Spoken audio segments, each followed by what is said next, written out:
ለየትኛውም ሶሻል ሚዲያ ቪዲዮ ስትሰሩ ይህንን ነገር ማለትም ስክሪፕት ማትጠቀሙ ከሆነ መቼም ቢሆን ጥሩ እይታ አታገኙ። ለምሳሌ ስክሪፕት ጽፋችሁለት የሰራችሁት ቪዲዮ ያለ ስክሪፕት ተጽፎ በአንድ ሳምንት ያመጣውን ቪው እጥፍ በአንድ ቀን ውስጥ ብቻ ጥሩ እይታ ሊያስገኝ ይችላል። ምንጊዜም ቪዲዮ ስታዘጋጁ ስክሪፕት ማትጠቀሙ ከሆነ ቪዲዮአችሁ ገደል ገባ፣ እንዲሁም ልፋታችሁ ሁሉ ከንቱ ነው።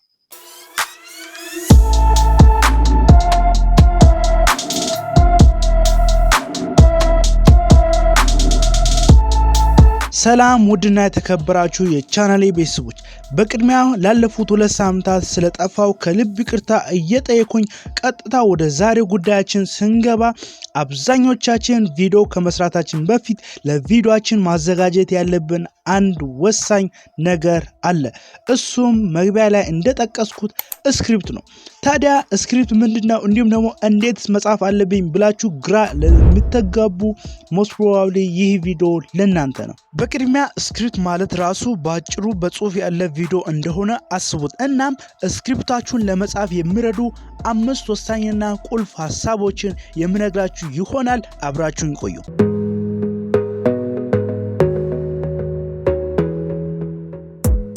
ኦኬ፣ ስክሪፕታችሁን ከመጻፋችሁ በፊት መጀመሪያ ላይ ማድረግ የሚገባችሁ ነገር ቢኖር ወይም ደግሞ ቁጥር 1 ላይ ያስቀመጥኩላችሁ ነገር ቢኖር ማለት ነው ሪሰርች ማድረግ። አዎ፣ ለምሳሌ ስለምትጽፉት ስክሪፕት ወይም ደግሞ ስለምትሰሩት ቪዲዮ ማለት ነው የተወሰነ ሪሰርች ማድረግ አለባችሁ። ኦፍ ኮርስ የራሳችሁ ሀሳብ ሊኖራችሁ ይችላል፣ ግን ከዛም በተጨማሪ ማለት ነው ራሳችሁ ሪሰርች ብታደርጉና ሞር ደግሞ የተለያዩ ነገሮችን መረጃዎችን አሰባስባችሁ ስክሪፕታችሁን ብትጽፉ ሞር የተሻለ ሪዛልት ታመጣላችሁ። ኦኬ፣ ቀጥታ ወደ ሁለተኛውና ሞስት ፓወርፉል ወደ ሆነው ነገር እናልፋለን።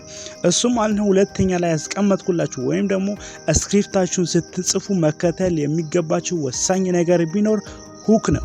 ሁክ ማለት የቪዲዮአችሁ የመጀመሪያዎቹ ከ15 እስከ 30 ሰከንድ ያሉ ደቂቃዎችን የምትቆጣጠሩበት ወይም ደግሞ ላይክ የአሳ ማጥመጃ ላይ ያለች መንጠቆ እንደማለት ነው። ስለዚህ ሁካችሁን በጣም አሳምራችሁ ካዘጋጃችሁ ማለት ነው ማለትም ከ15 እስከ 30 ደቂቃ ያሉ ጊዜያት ላይ ወጥራችሁ ከሰራችሁ ኦዲየንሳችሁ ልትይዙ ትችላላችሁ። እንዲሁም ደግሞ ቪዲዮአችሁን እስከ መጨረሻው እንዲመለከቱ ማድረግ ትችላላችሁ። ለምሳሌ ሁካችሁ ላይ ልታደርጉ ከሚገባው ነገር ቢኖር የመጀመሪያው ስለ አንድ ነገር ችግር ፍጠሩ ወይም ደግሞ ላይክ ይሄን ማታረጉ ከሆነ በዚህ ስኬታማ አትሆኑ፣ ይሄን ቪዲዮ ማታዩ ከሆነ ይሄን ማታረጉ ከሆነ የተሻለ ውጤት አታመጡም፣ የመሳሰሉ ነገሮችን ችግር ትፈጥራላችሁ። ሁለተኛው ደግሞ ልታደርጉት የሚገባው ነገር አንድ ጥያቄ ትፈጥራላችሁ። ለምሳሌ ቪዲዮ ኤዲቲንግን በዚህ መልኩ ካልሆነ ቶሎ አትችሉትም፣ ወይም ደግሞ ቪዲዮ ኤዲቲንግ ላይ ማድረግ የሌለባችሁ ወሳኝ ነጥቦች ምናምን የመሳሰሉ ነገሮችን ያደረጋችሁ ማለት ነው ጥያቄ ትፈጥራላችሁ። የመጀመሪያዎቹ ከ15 እስከ 30 ሰከንድ።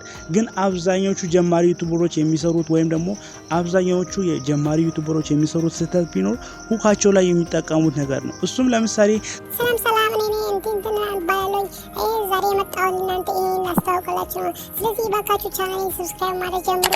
ኖ፣ በፍጹም እንደዚህ ማድረግ የለባችሁም። እንደዚህ የምታደርጉ ከሆነ አብዛኛው ሰው የእናንተን ቪዲዮ ከመጀመሪያው ጥሎ ይወጣል። ስለዚህ ሁካችሁ ላይ በጣም ወሳኝ የሆኑ ነጥቦችን አንሱ፣ የተለያዩ ጥያቄዎችን ፍጠሩ፣ እንዲሁም ደግሞ የተለያዩ ችግሮች ፍጠሩ።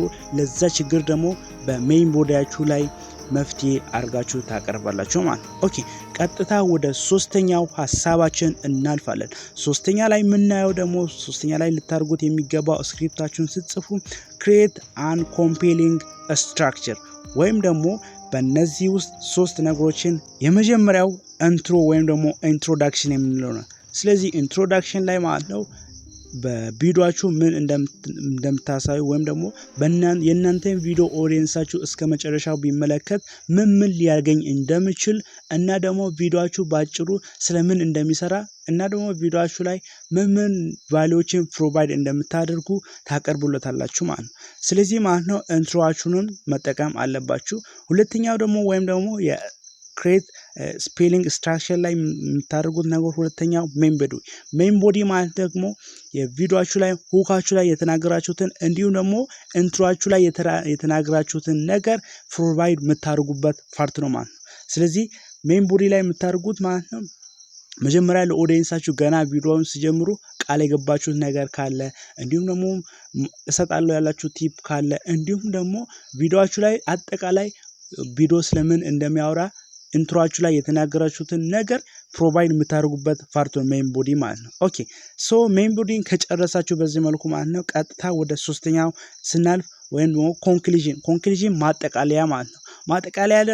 ማጠቃለያ ላይ ደግሞ የምታካቱት ነገር ቢኖር የተለያዩ ነገሮችን ቪዲዮአችሁ ላይ የተመለከቱትን እና ደግሞ የዛሬው ሀሳብ ምን እንደሆነ እንዲሁም ደግሞ ቪዲዮአችሁ በአጠቃላይ ስለምን እንደሰራና እንዲሁም ደግሞ ምን አይነት ቫልዩን ለነሱ ፕሮቫይድ እንዳደረገ የምትገልጹበትና እንዲሁም ደግሞ እዛ ላይ ኮል ቱ አክሽንን ታስገባላችሁ። ኮል ቱ አክሽን ማለት ደግሞ ቪዲዮአችሁን የእናንተ ኦዲየንስ ስለተመለከተ ምን አይነት ሪዋርዶች ምን አይነት ሽልማቶችን እንደምትሰጡ እንዲሁም ደግሞ ቀጣይ የምትሰሩት ምን እንደሆነ እንዲሁም ደግሞ በአጭሩ በቀጣይ ቪዲዮ ለነሱ ምን ይዛችሁ እንደምትመጡና የተለያዩ ሶሻል ሚዲያ ካላችሁ የምታስተዋውቁበትና እንዲሁም ደግሞ ከእናንተ ቻናል ሊመለከቱ የሚገቡ ቪዲዮዎች ካሉ ሰጀስት የምታደርጉበት ፓርት ነው ማለት ነው ኮንክሉዥን። እና ደግሞ ኮል ቱ አክሽን ስናካተት ደግሞ የተለያዩ ለምሳሌ ሰብስክራይብ አድርጉኝ፣ ቪዲዮ ላይክ አድርጉ፣ እንዲሁም ደግሞ ቲክቶክ አካውንቴን ፎሎ አድርጉ፣ ኢንስታግራም አካውንቴን ፎሎ አድርጉ የመሳሰሉ ነገሮችን የምትሉበት ፓርት ነው ማለት ነው ኮል ቱ አክሽን። ሶ በዚህ መልኩ ካጠቃለን ኋላ አራተኛ ላይ የምናየው ማለት ነው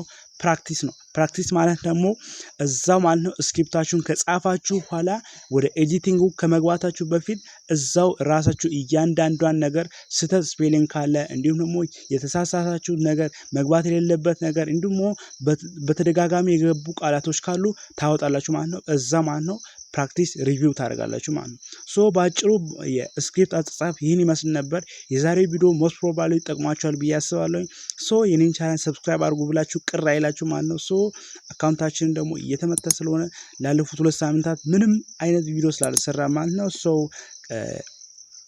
ቴሌግራም ላይ ደግሞ አጫጭር ሀሳቦችን የምናስቀምጥበትን የኢትዮ ቴክ ሪቪውን ቻናል መቀላቀል እንዳትረሱ። በቀጣይ አሪፍና ጸደይ ቪዲዮ ስለቅላችሁ እንዲደርስላችሁ ደግሞ የኖቲፊኬሽን ፓነልን ኦንላይን ማድረግ እንዳትረሱ።